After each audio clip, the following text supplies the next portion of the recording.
Welcome back to the channel. आज हम लोग ब्रेन को पढ़ने वाले हैं। जैसा कि मैंने पिछले लेक्चर में ही बोल दिया था कि अगले लेक्चर में हम ब्रेन के बारे में पूरा अच्छे से पढ़ेंगे। उसके बाद हमारा न्यूरल कंट्रोल वाला पार्ट खत्म हो जाएगा। उसके बाद हम केमिकल पार्ट वाला को खत्म करेंगे। ठीक है, केमिकल कोऑर्डिनेशन को खत्म करेंगे। तो हम इस क्रम में ब्रेन के पास आ गए थे कि हमारा टॉपिक क्या है आज का, ब्रेन। हम आज ब्रेन के स्ट्रक्चर को, ब्रेन में कितने पार्ट्स होते हैं, उन पार्ट्स का अलग अलग फंक्शंस क्या है, इन सभी चीजों को आराम से डील करेंगे और आराम से समझने का कोशिश करेंगे। तो अगर आप नोट्स बना रहे हैं तो अपना पेन और कॉपी निकाल लीजिए और मेरे साथ समझते हुए नोट्स को बनाते चलिए।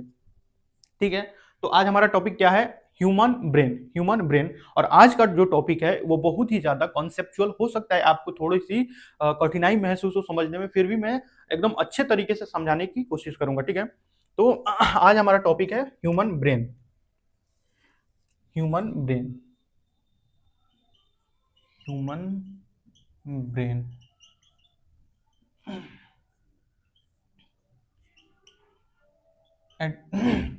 क्लास 10th के लेवल पर, क्योंकि हम जानते हैं हम जितना ब्रेन के बारे में पढ़ते जाएंगे उतना ही ब्रेन अपना विस्तारित रूप दिखाता जाएगा। हमको बहुत ही सुपरफिशियल लेवल पे पढ़ना है, एकदम नहीं के बराबर पढ़ना है। हमको कितना पढ़ना है? एकदम नहीं के बराबर।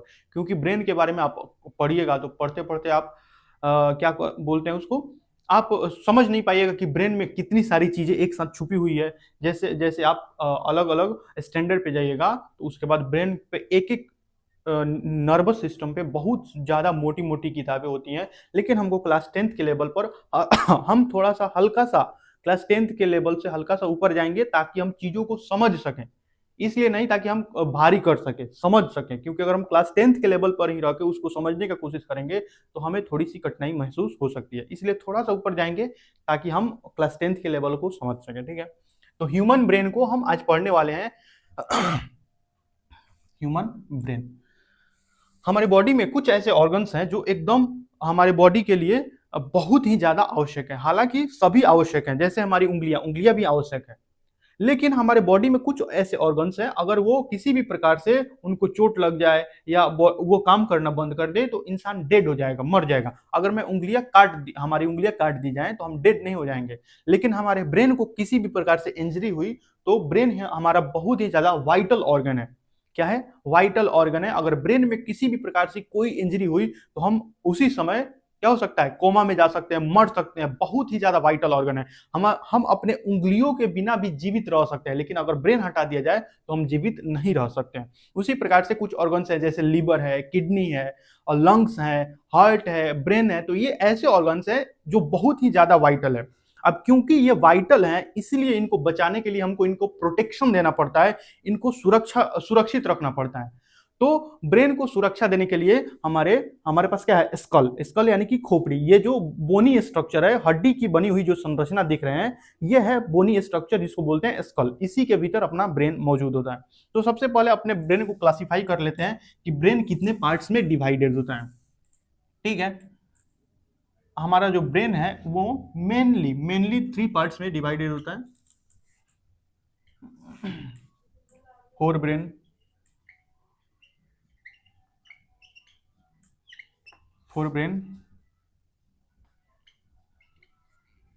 Mid brain. एक बार हम क्लासिफिकेशन देख लें, उसके बाद हम इसके स्कल को ठीक से अच्छे से देख लेते हैं कि प्रोटेक्शन क्या है, इस पे प्रोटेक्टिव लेयर कौन कौन सी है। हाइंड ब्रेन,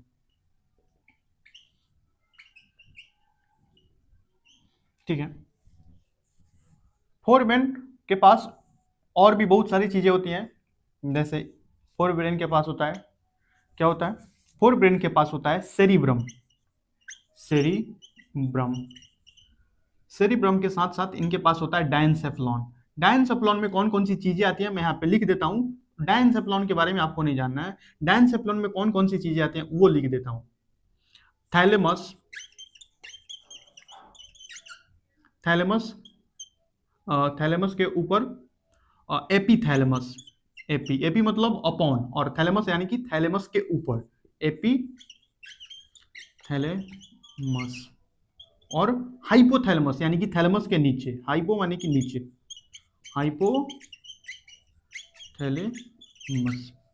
सेरिब्रम के साथ साथ इसमें हिप्पोकैम्पस और एमिगडेला भी आते हैं, लेकिन हमको उसके बारे में नहीं जानना है, हमको सिर्फ सेरिब्रम के बारे में जानना है। हिप्पोकैम्पस और एमिगडेला को हम अभी छोड़ रहे हैं। मिड ब्रेन आगे फर्दर मिड ब्रेन में ही जाता है। मिड ब्रेन जो जब हम एम्ब्रियो होते हैं तो मिड ब्रेन जो है, मिड ब्रेन डेवलप करके बड़ा होके मिड ब्रेन बनाता है। इसका कोई फर्दर दूसरा पार्ट नहीं होता, इसीलिए मिड ब्रेन के पास सिर्फ मिड ब्रेन होता है, मिड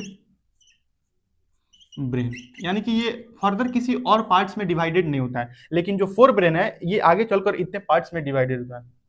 हाइंड ब्रेन के पास भी पार्ट्स होते हैं जिनको हम बोलते हैं Pond's, medulla,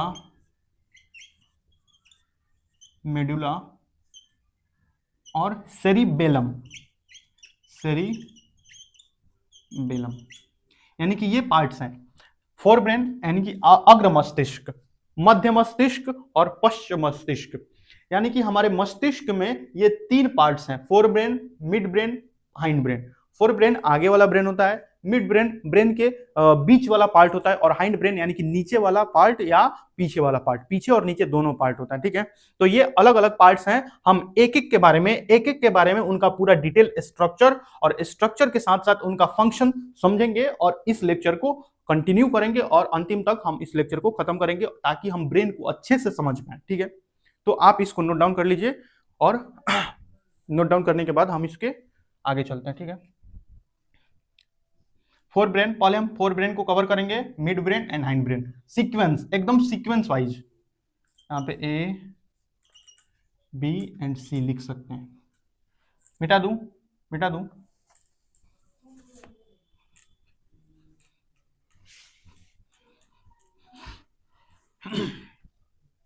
brain, it is most vital organ in our body. So it is protected by bony structure and three protective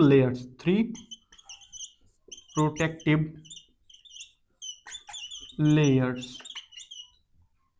यानी कि ये बोनी स्ट्रक्चर से और तीन प्रोटेक्टिव लेयर से ढका हुआ होता है। किस लिए? ताकि ये सारी चीजें इसको प्रोटेक्ट करें। और क्यों प्रोटेक्ट करें? क्योंकि हमारा जो ब्रेन है वो बहुत ही ज्यादा वाइटल ऑर्गन है।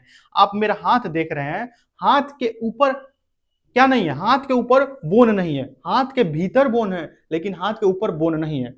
लेकिन ब्रेन के ऊपर बोन है, ब्रेन के ऊपर, ब्रेन को बचाने के लिए उसके ऊपर बोन है। मान लीजिए ये मेरा ब्रेन है, मान लीजिए ये क्या है? ये ब्रेन है। तो ब्रेन के ऊपर ये हड्डी की जो संरचना है इसको हम बोलते हैं स्कल। इसको क्या बोलते हैं? स्कल या क्रेनियम। स्कल और क्रेनियम दोनों अलग अलग बात है, लेकिन हम यहां पे समझने के लिए उसको क्या बोल सकते हैं? स्कल। क्या बोल सकते हैं? स्कल। ये हमारा ब्रेन है, ये क्या है? ब्रेन। ये हमारा ब्रेन है, और इसके ऊपर हड्डी की संरचना यानी कि bony structure which is called skull. School मत बोल दीजिएगा, ये स्कल है, स्कूल मत बोल दीजिएगा। यानी कि ब्रेन इतना हमारे शरीर के लिए वाइटल है, आवश्यक है, और बहुत ही ज्यादा, क्योंकि हमारा जो पूरा बॉडी कोऑर्डिनेशन है, हमारे बॉडी पर जितना कंट्रोल है वो कंट्रोल सारा का सारा ब्रेन का है। मेरी हाथ का मूवमेंट, और बोलते समय समझाने के लिए मेरी उंगलियों का मूवमेंट, मेरे लिप्स का मूवमेंट, मेरे टंग का मूवमेंट, आंख का मूवमेंट, आंख की पुतलियों का मूवमेंट, मेरा पूरा बॉडी पोस्चर, मेरे ठीक से खड़े होने की खड़ा होना, ये सारी चीजें ब्रेन के द्वारा ही कंट्रोल हो रही हैं। तो सोचिए ब्रेन कितना हमारे शरीर के लिए आवश्यक है। इसीलिए ब्रेन को एक अलग से प्रोटेक्शन दी गई है कि इसके ऊपर बोन को डाल दिया जाए। किसी ऑर्गन में ऐसा नहीं होता है कि उसके ऊपर बोन को डाला जाए, लेकिन ब्रेन के पास ऐसी क्या होती है? ऐसी सुरक्षा मौजूद होती है जिसको हम स्कल बोलते हैं। उसके बाद इसके नीचे और 3 प्रोटेक्टिव लेयर होती हैं। अभी हम इसको और अच्छे से समझेंगे। ठीक है, तो पहले इसको लिख लीजिए, उसके बाद हम समझने वाले हैं। ठीक है, अभी इसको मत बनाइएगा, हम इसके नेक्स्ट क्या करते हैं, इसके नेक्स्ट वाले पे हम इसको बनाते हैं ताकि और अच्छे से समझ पाए। मिटा दूं? ठीक है, मिटा रहा हूं। अब देखिए protective layers of brain, protective layers of brain.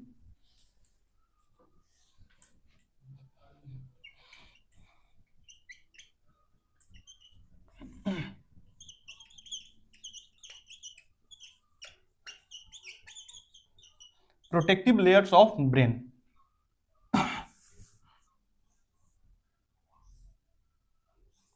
ये है कुछ हमारा ब्रेन। ये क्या है हमारा ब्रेन,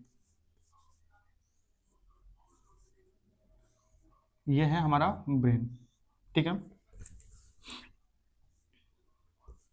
अब देखिए इस ब्रेन को ऊपर से कवर करती है 3 लेयर्स।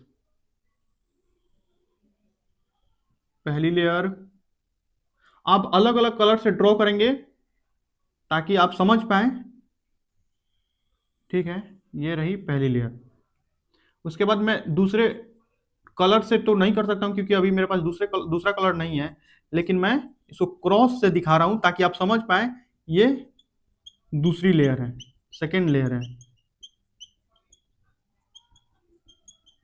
ऐसी होती नहीं है, मैं इसको डिफरेंशिएट करने के लिए, क्या करने के लिए, डिफरेंशिएट करने के लिए, ताकि ये अलग प्रोटेक्टिव लेयर है, इसीलिए मैं ऐसा कर रहा हूं। आप किसी और कलर से डायरेक्ट लाइन के थ्रू ड्रॉ कर सकते हैं, ऐसा करने की आपको कोई आवश्यकता नहीं है। लेकिन क्योंकि मुझे ऐसा करना पड़ रहा है, मेरे पास अभी अलग अलग कलर के मार्कर नहीं है, ठीक है, इसलिए। अब उसके बाद मैं सीधा एक लाइन खींच दे रहा हूं। ये रही 3 लेयर्स, इसके ऊपर होगा अपना स्कल। आप समझ पा रहे हैं, एक तो इसके ऊपर 3 लेयर है, लेयर के बाद स्कल है, ठीक है। अब इस पे मोटी सी स्कल आएगी, मोटी सी स्कल, हड्डी है तो मोटी ही होगी, ऑब्वियस सी बात है। आप इसको थोड़ा मोटा ही बनाएंगे। आराम आराम से पढ़िए, कॉन्सेप्ट को बिल्ड होने में टाइम लगता है, लेकिन एक बार जब आपका कॉन्सेप्ट बिल्ड हो गया तब आप असली गेम समझ पाएंगे, ठीक है। ये मोटी सी जो संरचना है। अच्छा एक और बात, ये जो स्कल है ये पूरा ब्रेन को कवर नहीं करती है, इसमें छेद भी होता है, यहां से छेद, क्योंकि यहीं से स्पाइनल कॉर्ड नीचे जाएगा, इसलिए, ठीक है। ये रहा अपना ब्रेन।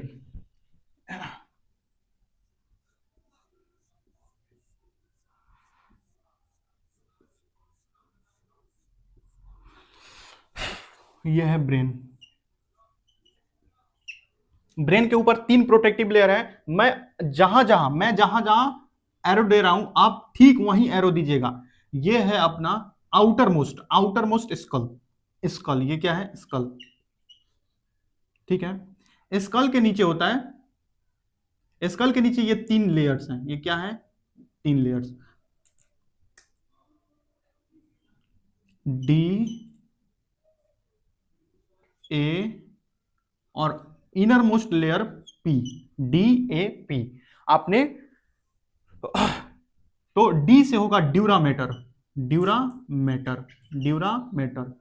एरेक्नोइड मैटर एंड पाया मैटर। मैटर मैं इधर लिख दे रहा हूं, उधर जगह नहीं है, MATTER, मैटर। ये 3 प्रोटेक्टिव लेयर्स हैं ब्रेन के ऊपर। उसके बाद है अपना बोनी स्ट्रक्चर, स्कल। तो आप इसको अच्छे से ड्रॉ कीजिए, अच्छे से। ये डायग्राम आप संभाल के रखिएगा क्योंकि ये आगे काम आने वाली है। ये आगे क्या होने वाली है, काम आने वाली है। ब्रेन को प्रोटेक्ट करने के लिए ऊपर से 3 लेयर हैं, और लेयर के बाद क्या है, इनको बोलते हैं मेनिंजेस। इन तीनों लेयर्स को बोलते हैं meninges. Protective layer of brain, protective layers of brain. आपने एक बीमारी का नाम सुना होगा, मेनिंजाइटिस। देखिए बायोलॉजी में आइटिस शब्द का मतलब होता है स्वेलिंग, फूल जाना। आइटिस, अर्थराइटिस, यानी कि जहां जोड़ है, जहां गठान है, वहीं पे फूल जाना। तो आइटिस शब्द का मतलब होता है स्वेलिंग। अगर मेनिंजाइटिस आ रहा है, तो अगर इस मेनिंजेस में यानी कि प्रोटेक्टिव लेयर में किसी भी प्रकार से स्वेलिंग, आइदर बैक्टीरियल इन्फेक्शन, चोट लगने से किसी भी प्रकार से अगर इसमें स्वेलिंग हो रही है तो उस बीमारी को बोलेंगे मेनिंजाइटिस। वो किस कारण से हो रही है वो हमारा कंसर्न नहीं है, मतलब यह है कि वो किसी भी कारण से फूल रही है। आपने इस बीमारी का नाम सुना होगा मेनिंजाइटिस, बहुत सारे लोगों ने सुना भी होगा, नहीं सुना होगा तो मैं बता दे रहा हूं कि अगर इन मेनिंजेस के लेयर में किसी भी प्रकार से स्वेलिंग आ रही है, आइटिस का मतलब होता है स्वेलिंग, आइटिस मतलब क्या होता है स्वेलिंग। आप देख लिया ये ब्रेन है। अच्छा ये आप जो देख पा रहे हैं ये हमारा फोर ब्रेन का पार्ट है सेरिब्रम। मैंने मेनली सेरिब्रम को ही बनाया है ताकि आप उसी से समझ जाएं। चलिए मिटा दूं, चलिए मिटा दे रहा हूं। अब देखिए, अब हम अपने फोर ब्रेन में सेरिब्रम को पढ़ने वाले हैं। The first part of our fore brain is cerebrum. The first part of our fore brain is cerebrum.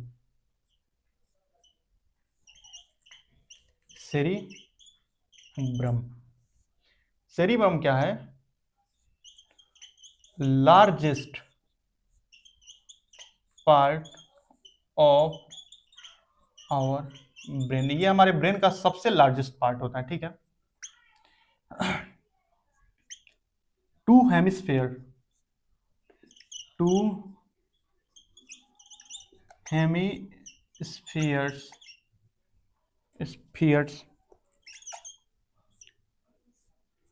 Left and right helps in, ये किस किस चीज में हेल्प करता है? Helps in thinking, sensory and voluntary, sensory and motor actions, sensory motor control करता है, motor. Sensory मतलब समझ गए, मोटर मतलब मैंने समझा दिया है, पहले ही में समझा दिया। मोटर, वॉलंटरी एक्टिविटीज, हालांकि अभी भी समझा दे रहा हूँ, अब चिंता मत कीजिएगा, अभी भी मैं समझा दे रहा हूँ। Helps in thinking, complex, helps in solving complex problems, solving complex problem, ठीक है। इंसाइट, मेमोरी, बहुत सारी चीजों में मदद करता है क्योंकि ये largest part of the brain है, मेमोरी। अब देखिए मैं इसको समझा रहा हूं, देखिए मेरा डायग्राम इतना गंदा बनता है ना, मुझे बनाता हूं कुछ और बन कुछ और जाता है। देखिए कितना घटिया बन रहा है।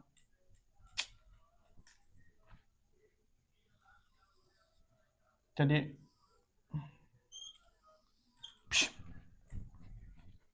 क्या हो रहा है देखिए।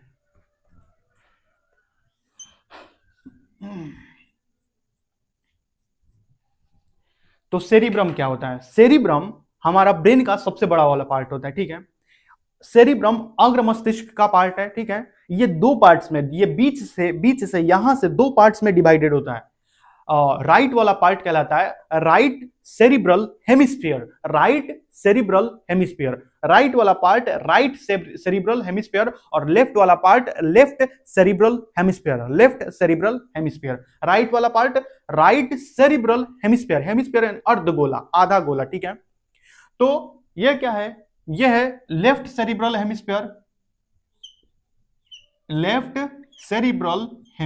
LHC लिख दे रहा हूं, और यह है राइट सेरिब्रल हेमिस्फीयर। आप इसको लिख लीजिएगा, आराम से लिख लीजिएगा। और ये बीच से जुड़ा हुआ होता है कॉर्पस कैलोसम के द्वारा। ये नर्व ट्रैक्ट होती है, नर्व की फाइबर्स होती हैं, यानी कि न्यूरॉन्स की कनेक्शन होती है लेफ्ट और राइट सेरिब्रल हेमिस्फीयर के बीच में। यानी कि जो ये लेफ्ट सेरिब्रल हेमिस्फीयर है, ये राइट सेरिब्रल हेमिस्फीयर से जुड़ा हुआ होता है नर्व्स के कनेक्शन से, जिसको बोलते हैं कॉर्पस कैलोसम।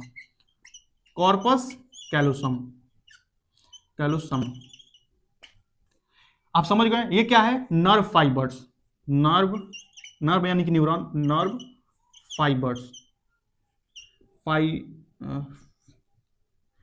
फाइबर्स, ये नर्व फाइबर्स का बंडल है जो लेफ्ट सेरिब्रल हेमिस्फीयर को राइट सेरिब्रल हेमिस्फीयर से जोड़ने में मदद करता है। ये एक को दूसरे से जोड़ने में किस तरह, न्यूरॉन से जोड़ा जाता है, और उन न्यूरॉन्स के बंडल को हम बोलते हैं कॉर्पस कैलोसम।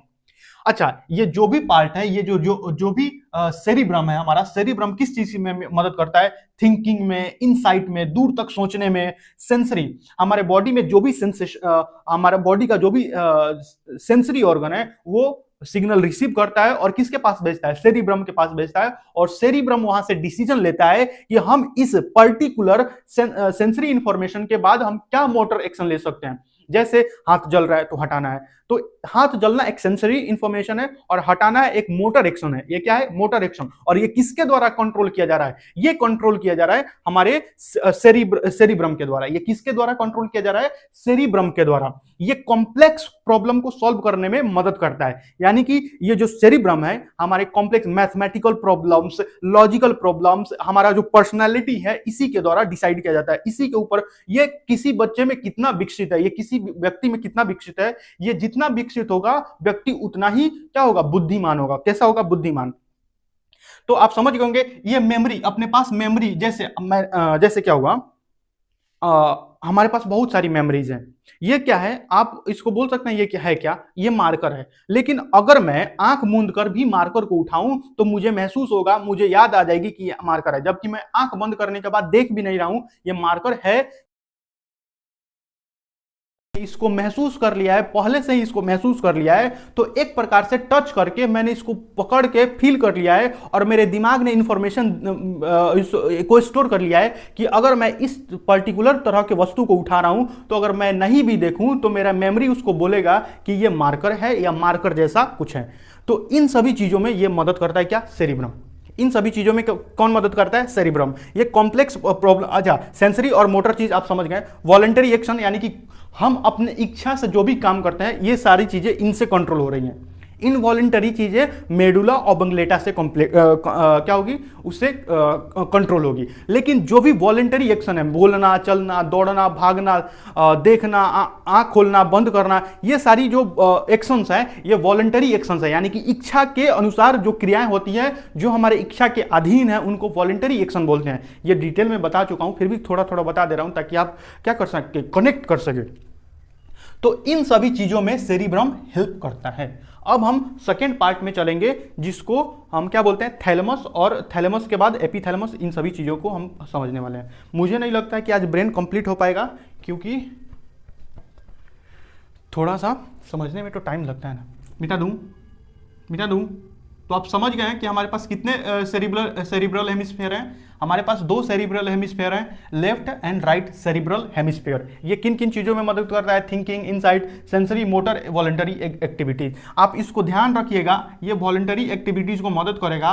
अच्छा, आगे मैं सेरिबेलम पढ़ाऊंगा, ये सेरिब्रम है, सेरिबेलम पढ़ाऊंगा तो इसको याद दिलाऊंगा कि अगर ये अपना एक्टिविटी ठीक से नहीं कर रहा है तो सेरिबेलम वहां से सिग्नल भेजेगा कि भाई साहब आप अपना काम ठीक से कर नहीं पा रहे हैं, आप उस काम को ठीक से करिए, और वहां से सिग्नल भेजकर इनसे काम अच्छे से करवाएगा। यानी कि सेरिबेलम जो है, जो हाइंड ब्रेन का पार्ट है, अगर ये अपना काम ठीक से नहीं कर रहा है तो इसको सिग्नल देगा कि काम ठीक से करो भैया, काम ठीक हो नहीं रहा है तुम्हारा, तुमने जो भी वॉलंटरी एक्टिविटीज किया वो गलत हो रही है, तुम पैर इधर रखना है तुम उधर जा रहे हो, तुम ठीक से चलो, सीधे लाइन से चलो।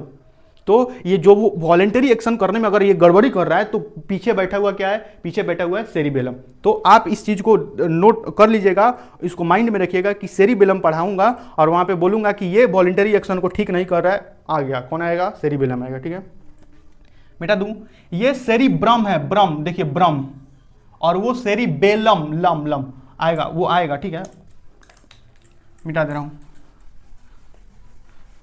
अब हम पढ़ेंगे थैलेमस को। ठीक है, क्या पढ़ेंगे, थैलेमस। थैलेमस को पढ़ने से पहले एक डायग्राम हम देख लेते हैं। क्या देख लेते हैं, डायग्राम। ये है अपना फोर ब्रेन, अभी मैंने इसको बनाया था। फोर ब्रेन के ठीक नीचे होता है थैलेमस। क्या होता है, थैलेमस। ये है थैलेमस। देखिए ये पूरा ये जो मैंने क्रॉस का निशान लगाया है, ये जो पार्ट है ये है थैलेमस। ये कौन सा पार्ट है? Thalamus.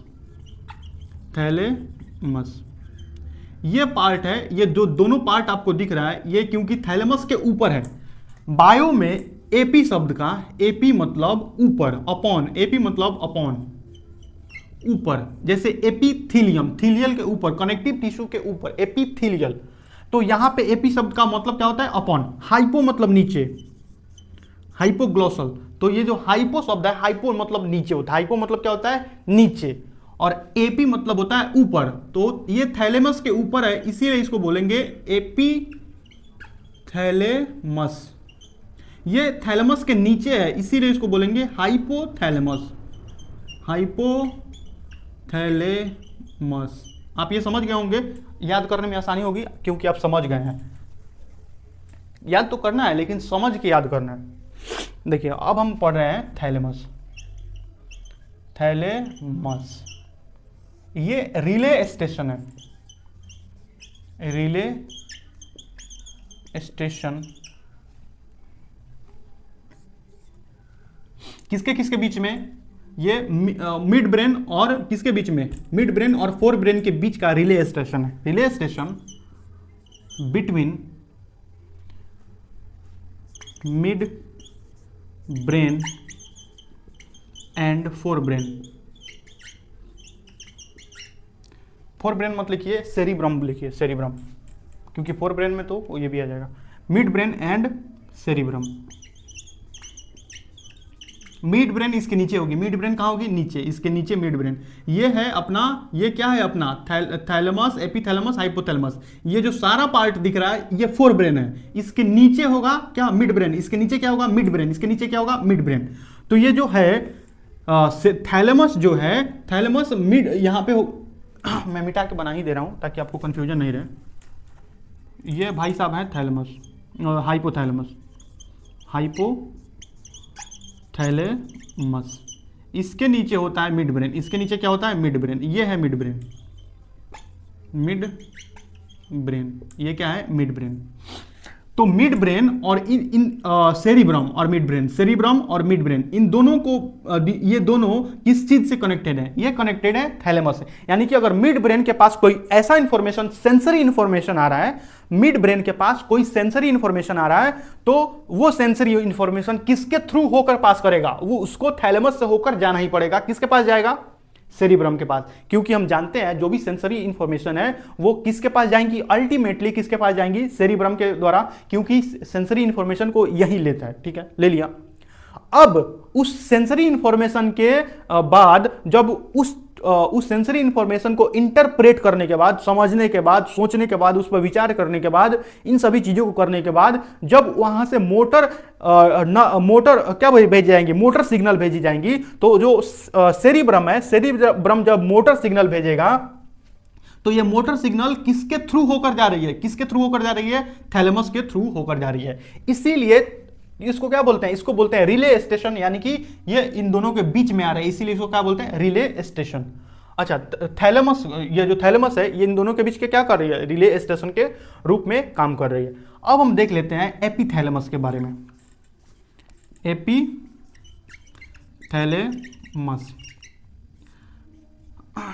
As such no neural function, as such no neural function, no neural function, FUNCTION, ठीक है। but a gland is connected to it, but a gland is connected to it, और वो gland कौन सी है? Pineal gland, pineal gland. Gland ये क्या secret करती है? ये किस चीज को कंट्रोल करती है? अपने स्लीप वेक साइकिल को, स्लीप वेक साइकिल को कंट्रोल करती है। लिख लीजिए, कंट्रोल करती है, करती है। ठीक है, यानी कि जो एपिथैलेमस है, एपिथैलेमस का कोई एज सच खास न्यूरल रोल नहीं है। ठीक है, लेकिन एपिथैलेमस से एक छोटा सा मटर के दाने के आकार की जो ग्रंथि होती है, ग्लैंड होती है, जो इससे जुड़ी हुई होती है, ठीक है, एक छोटे से मटर के आकार की जो ग्रंथि होती है इससे जुड़ी हुई होती है, ठीक है। और वो ग्रंथि क्या कहलाती है? वो ग्रंथि कहलाती है, वो ग्लैंड कहलाती है पीनियल ग्लैंड। और मैं एग्जैक्टली आपको उसका लोकेशन बताऊं, अगर हमारे ब्रेन में क्या बोलते हैं, आप एक रॉड इमेजिन कीजिए, आप दो रॉड्स इमेजिन कीजिए। जैसे ये हमारे पास दो पेन है, अगर एक पेन ठीक इस कान में डालकर इस कान से निकाल दिया जाए, बड़ा सा रॉड इमेजिन कीजिए, ठीक इस कान से डालकर इस कान से निकाल दिया जाए, और एक ऐसा रॉड इमेजिन कीजिए जो मेरे ठीक इस जगह से, इस दोनों भावों के बीच में से डालकर सीधा पीछे निकाल दिया जाए, तो ये दोनों जहां पे इंटरसेक्ट करेंगी वो पीनियल ग्लैंड होती है। वहां पे क्या होती है? Pineal gland. यानी कि अगर दो रॉड हमारे ब्रेन में परपेंडिकुलरली डाल दिया जाए और दोनों जहां पे इंटरसेक्ट करेंगी वहीं पे पीनियल ग्लैंड होता है। और पीनियल ग्लैंड को एज मेडिटेशन में थर्ड आई भी बोला गया है। हमको उसके बारे में नहीं जानना है, हमको इसके बारे में यह जानना है कि जो पीनियल ग्लैंड होती है वो हमारे स्लीप वेक साइकिल को कंट्रोल करती है, कि हम सोना और जगना, इन दोनों के बीच में एक प्रकार से समन्वय स्थापित करती है। सोने के समय क्या होगा, जगने के समय क्या होगा, यानी कि हम कब सोएंगे और कब जगेंगे। एक प्रकार से ये नेचुरली, जब हमारे पास घड़ी नहीं होती थी फिर भी हम सोते थे और हमको समय का सही अंदाजा होता था। हम घड़ी नहीं होने के बावजूद भी हम 6-7 घंटे सो लेते थे। हमेशा नहीं है कि घड़ी पे चढ़े हुए हैं कि हम एकदम घड़ी का टाइम देखकर एकदम सोते समय भी घड़ी का, तब तो हम सो ही नहीं पाएंगे, तब तो हमारा बॉडी सो ही नहीं पाएगा। यानी कि अगर आप 9 बजे सो रहे हैं तो आपका बॉडी हमेशा 9 बजे को नींद ला देगा। ये किसके द्वारा कंट्रोल किया जा रहा है? ये पीनियल ग्लैंड के द्वारा कंट्रोल किया जा रहा है। आप 10 बजे सो रहे हैं तो आपका बॉडी आपको 10 बजे बोलेगा कि आप सो जाओ, आपके सोने का टाइम हो चुका है। ये किसके द्वारा कंट्रोल किया जा रहा है? पीनियल ग्लैंड के द्वारा, ठीक है। तो आप एपिथैलेमस का काम जान गए। हाइपोथैलेमस ये बहुत ही ज्यादा एकदम क्या है, तो इसको आप नोट डाउन कीजिए। तब तक मैं मार्कर में इंक डाल देता हूं। इंक खत्म हो गया है, इंक क्या हो गया है? खत्म। आप नोट डाउन कीजिए उसको।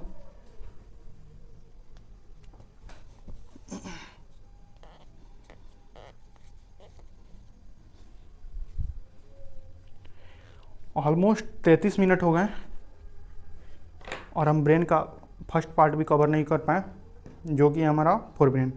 कोई बात नहीं, आराम से कवर करेंगे ताकि कोई कंफ्यूजन नहीं रहे।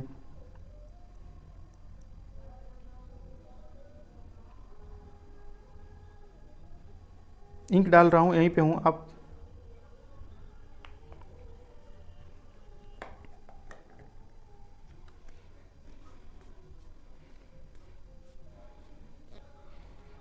चलिए ठीक है, तो आप समझ गए होंगे कि एपिथैलेमस का क्या काम है। यहीं पे मैं हाइपोथैलेमस भी लिख देता हूं, ठीक है। हाइपोथैलेमस, नोट्स एकदम अच्छे से बनाइएगा, नोट्स एकदम अच्छा होना चाहिए। ये सेरिब्रम है, ये क्या है? सेरिब्रम। अगर आपको मेरी राइटिंग समझ में नहीं आ रही होगी तो आप बोल दीजिएगा, कि कमेंट में बोल दीजिएगा कि आपकी राइटिंग हमारे समझ में नहीं आ रही है। मिटा दूं? मिटाऊं? अब हम लोग हाइपोथैलेमस को देखेंगे। हाइपोथैलेमस का बहुत ही ज्यादा न्यूरल और क्या सबसे ज्यादा तो इसका एंडोक्राइन रोल है। Endocrine, hypothalamus.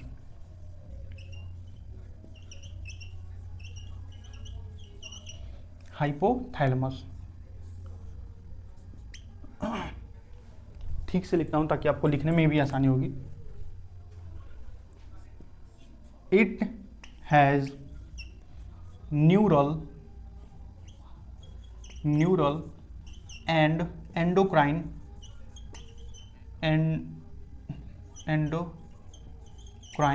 role।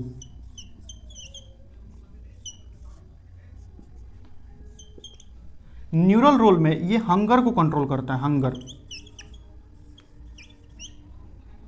Hunger control करता है। हंगर के बाद ये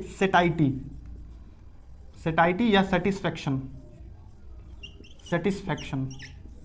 संतुष्टि, सेटिस्फैक्शन। बॉडी टेम्परेचर, होम्योस्टेसिस को मेंटेन करता है, टेम्परेचर। ये हंगर को कंट्रोल करता है, बॉडी टेम्परेचर को, यानी कि जो हमारा बॉडी है वो कांस्टेंट टेम्परेचर पे रहे। देखिए दो प्रकार के जंतु होते हैं दुनिया में, दो प्रकार के जीव जंतु पाए जाते हैं।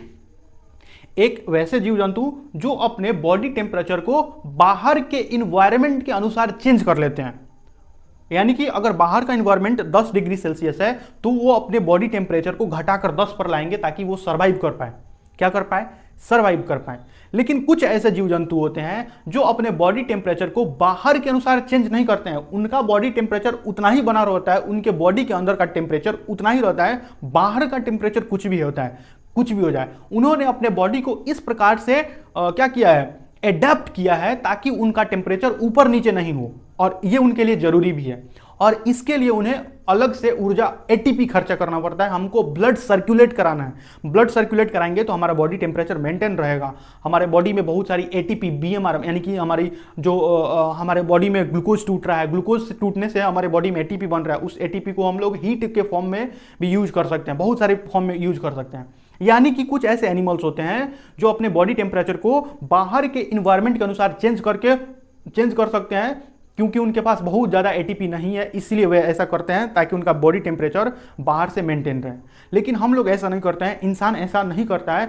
10 डिग्री बाहर का टेम्परेचर हो जाए तो मेरे बॉडी का टेम्परेचर 10 डिग्री नहीं होगा, वो 33 सेल्सियस या 96-97 डिग्री फ़ारेनहाइट रहेगा। ठीक है, तो हाइपोथैलेमस ये इंश्योर करता है, ये सिक्योर करता है कि हमारे बॉडी का टेम्परेचर मेंटेन रहे। कौन करता है? हाइपोथैलेमस न्यूरली मेंटेन रखता है, मेंटेन। ठीक है, इसको मैं इधर लिख देता हूं। ठीक है, हंगर, भूख लगना, सेटाइटी, सेटिस्फेक्शन, भूख लगने के बाद आपने खाना खाया और आपको संतुष्टि मिली। पानी पीने के बाद आपने क्या किया? आपने पानी पिया और आपको एक संतुष्टि मिली। आपने किसी काम को किया, संतुष्टि मिली। तो ये सारी चीजें कौन कंट्रोल करता है? हाइपोथैलेमस। लेकिन हाइपोथैलेमस का सबसे ज्यादा रोल है एंडोक्राइन, अंतःस्रावी ग्रंथियां एंड हार्मोनल एक्शंस में। हाइपोथैलेमस बहुत सारी रिलीजिंग हार्मोन रिलीज करता है, बहुत सारी रिलीजिंग हार्मोन, और ये रिलीजिंग हार्मोन पिट्यूटरी ग्लैंड्स के पास जाती है। पिट्यूटरी ग्लैंड्स कुछ हार्मोन्स को रिलीज करती हैं जो अलग अलग ग्रंथियों पर काम कर उनसे हार्मोन रिलीज कराती है। यानी कि हाइपोथैलेमस पिट्यूटरी ग्लैंड के पास जाती है, जाती नहीं है, ये हार्मोन भेजती है पिट्यूटरी ग्लैंड को ये कंट्रोल करती है, और पिट्यूटरी ग्लैंड अकेले सभी ग्लैंड्स को कंट्रोल करती है।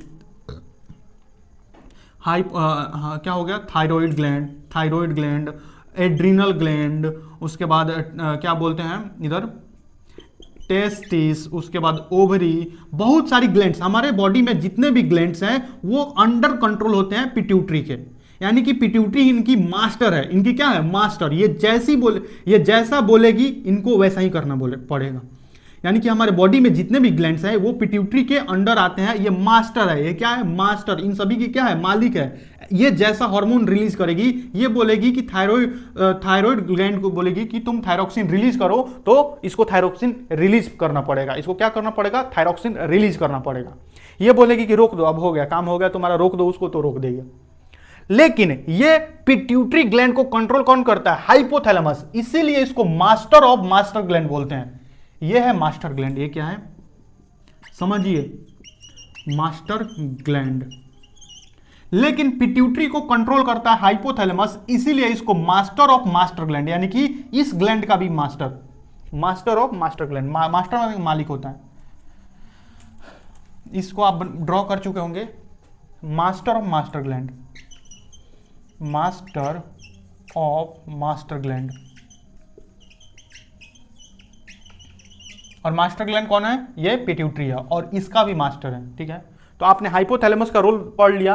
ये हार्मोन्स रिलीज करती है जो पिट्यूटरी के पास जाता है। पिट्यूटरी ग्लैंड को ये कंट्रोल करता है, पिट्यूटरी ग्लैंड को ये क्या करता है? कंट्रोल करता है। ये रिलीजिंग हार्मोन सिक्रीट करता है, रिलीजिंग हार्मोन। और ये क्या करता है? रिलीजिंग हार्मोन सिक्रीट करता है। और ये रिलीजिंग हार्मोन पिट्यूटरी के पास जाती है। बहुत सारे अलग अलग तरह के, यहाँ पे मैंने कोई खास तरीके का रिलीजिंग हार्मोन नहीं लिखा है, GnRH, बहुत सारे तरह का रिलीजिंग हार्मोन होता है। और यहाँ पे आता है और ये सिक्रीट करती है SH, सिक्रीटिंग हार्मोन। तो अलग अलग प्रकार के। और ये वाला पार्ट आप यहाँ पे ध्यान रखिए, ये वाला पार्ट हम एंडोक्राइन सिस्टम में पढ़ेंगे, न्यूरल वाला पार्ट खत्म हो जाने के बाद। ठीक है, ये वाला पार्ट हम एंडोक्राइन में पढ़ लेंगे, क्योंकि ये एंडोक्राइन का ही पार्ट है, ये एंडोक्राइन का पार्ट है, केमिकल कोऑर्डिनेशन का, मेनली केमिकल कोऑर्डिनेशन का पार्ट है, इसीलिए हम इस पार्ट को केमिकल वाले में पढ़ेंगे ताकि हम एक सीक्वेंस, एक अच्छे सिलसिलेवार ढंग से पढ़ पाएं। तो मुझे ऐसा लगता है कि आपने हाइपोथैलेमस के बारे में भी जान लिया है। अब हम मिड ब्रेन के बारे में पढ़ेंगे। मिड ब्रेन किसके बारे में? ये हाइपोथैलेमस है, ये क्या है? हाइपोथैलेमस, ये है मिड ब्रेन, ठीक है। अब हम मिड ब्रेन के बारे में पढ़ने वाले हैं। क्या किया जाए, आज मिड ब्रेन तक पढ़ के रहने दिया जाए, उसके बाद हाइंड ब्रेन को एक साथ पढ़ लिया जाए, ठीक है। तो अब हम पढ़ने वाले हैं मिड ब्रेन। फिर से एक ड्रॉ कर देता हूं डायग्राम ताकि आप समझ पाए। ये है अपना सेरिब्रम, ये क्या है अपना, क्या बन रहा है, ये कुछ और ही बन जा रहा है। देखिए ये है सेरिब्रम, सेरिब्रम के नीचे होता था ये एपिथैलेमस, ये थैलेमस, ये हाइपोथैलेमस, ठीक है। इसके नीचे होता था मिड ब्रेन, ठीक है। क्या होता था? Mid brain. क्या होता था? Mid brain. Mid brain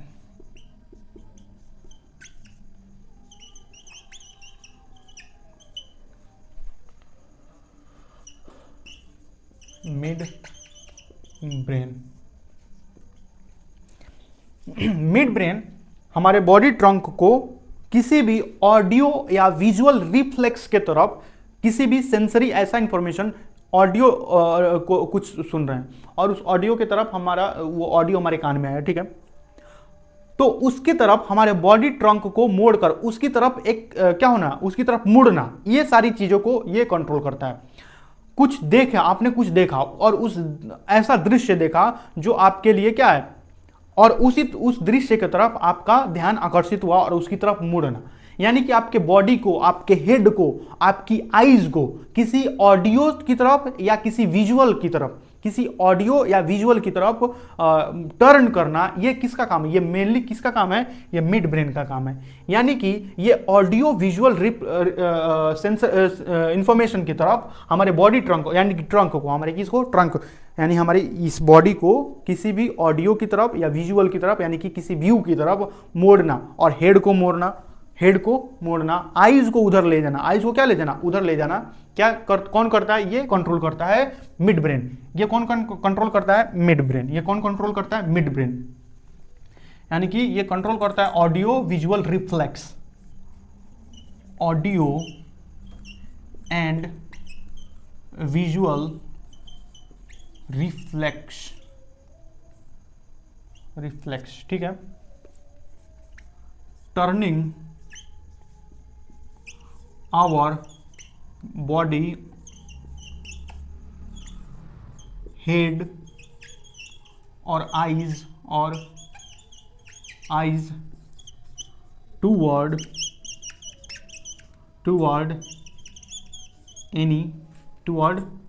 any sound, loud sound or view। तो आप इसका फंक्शन समझ गए। ये क्या कर रहा है? ये किसी ऑडियो की तरफ, आपने किसी ऑडियो को सुना और उसकी तरफ आपका ध्यान आकर्षित हुआ, आपने अपना गर्दन उस तरफ घुमाया, तो ये किसके द्वारा कंट्रोल किया जा रहा है? ये कंट्रोल किया जा रहा है, ये अपना बॉडी ट्रंक, अपने बॉडी को उधर घुमाया, तो ये कंट्रोल किया जा रहा है। ये किसके द्वारा कंट्रोल किया जा रहा है? ये मिड ब्रेन के द्वारा कंट्रोल किया जा रहा है। असल में मिड ब्रेन के पास यहाँ पे कुछ स्वेलिंग्स होती हैं, स्वेलिंग्स, उभार, दो ऊपर दो नीचे। अब क्योंकि ये टेढ़ा है इसलिए एक ही दिख रहा है, अगर हम इसको ऐसा उलट दें तो इसमें कुछ स्वेलिंग पाई जाती हैं, दो इधर और दो नीचे। सुपीरियर कॉलिकुलाई और इंफीरियर कॉलिकुलाई, इसको क्वाड्रिजेमिना बोलते हैं, अभी पढ़ना नहीं है। ये 4 swellings present, there are 4 swellings present in our mid brain. 4 swellings present in our, बस इतना ही लिख लीजिए, उसका नाम नहीं लिखना है, मिड ब्रेन, ठीक है। और ये सारी चीज़ें इन्हीं के द्वारा कंट्रोल की जा रही है, इन्हीं के द्वारा कंट्रोल की जा रही हैं, ठीक है। तो आज के लिए इतना ही, हमने मिड ब्रेन तक खत्म कर लिया। अगले वाले लेक्चर में हाइंड ब्रेन और उसके आगे एंडोक्राइन सिस्टम में हम लोग हो सकता है इंटर कर जाएं, ठीक है। आपको ये लेक्चर कैसा लगा? किसी प्रकार का कोई डाउट है तो आराम से पूछिए, पहले एक बार लेक्चर को आराम से देखिए। मुझे ऐसा नहीं लगता है कि मैंने ऐसा कोई भी पॉइंट छोड़ा हो जहाँ पे आप ऐसा आपको लगे कि ये तो आगे वाले पॉइंट से कनेक्टेड नहीं है। मैंने सभी पॉइंट को इस ढंग से पढ़ाया है कि एक दूसरे से कनेक्टेड महसूस हो। अगर मैं सीक्वेंस से नहीं पढ़ाऊँ तो आपको समझने में बहुत ही ज़्यादा कठिनाई महसूस होगी। इसीलिए अगर समझ में नहीं आ रहा है तो एक बार पहले दोबारा लेक्चर को देखिए, नोट्स बनाइए, अपने हाथ से नोट्स बनाइए, अपने हाथ से डायग्राम बनाइए, ताकि आपको लंबे समय तक याद रहे डायग्राम। अच्छा, आप नोट्स बना ले रहे हैं, पढ़ ले रहे हैं, उसके बाद एक बार आंख मूंद लीजिए और आंख मूंदने के बाद आपने जो जो पढ़ा है उसको एक बार अपने से बोलकर समझने का प्रयास कीजिए। ठीक है, इससे आपको क्या होगा, इससे आप चीज़ों को अच्छे तरीके से ग्रेस्प कर पाएंगे। और कोई बोले कि समझाओ भाई, मेरे को समझा दो, तो आप उसको भी समझा पाएंगे। ठीक है, तो ये प्राइमरी स्टेज है। अगर आपको कोई चीज़ समझ में आ रही है तो आप ट्राई कीजिए कि आप अपने कलीग को, अपने फ्रेंड को समझाएं। अगर वो समझना चाहता है तो, ज़बरदस्ती नहीं। अगर कोई पढ़ना नहीं चाहता है, आप उसको क्यों समझाएंगे? अगर कोई आपसे पूछ रहा है या उसको कहीं दिक्कत महसूस हो रही है तो आप वहाँ पे उसको समझा सकते हैं। ठीक है, थैंक यू सो मच, आपने इस वीडियो लेक्चर को सुना, मेरी बातों को इतने देर तक सुना, इसके लिए आपका बहुत बहुत धन्यवाद। Thank you so much. पढ़ते रहिए, स्वस्थ रहिए, बाय, लव यू।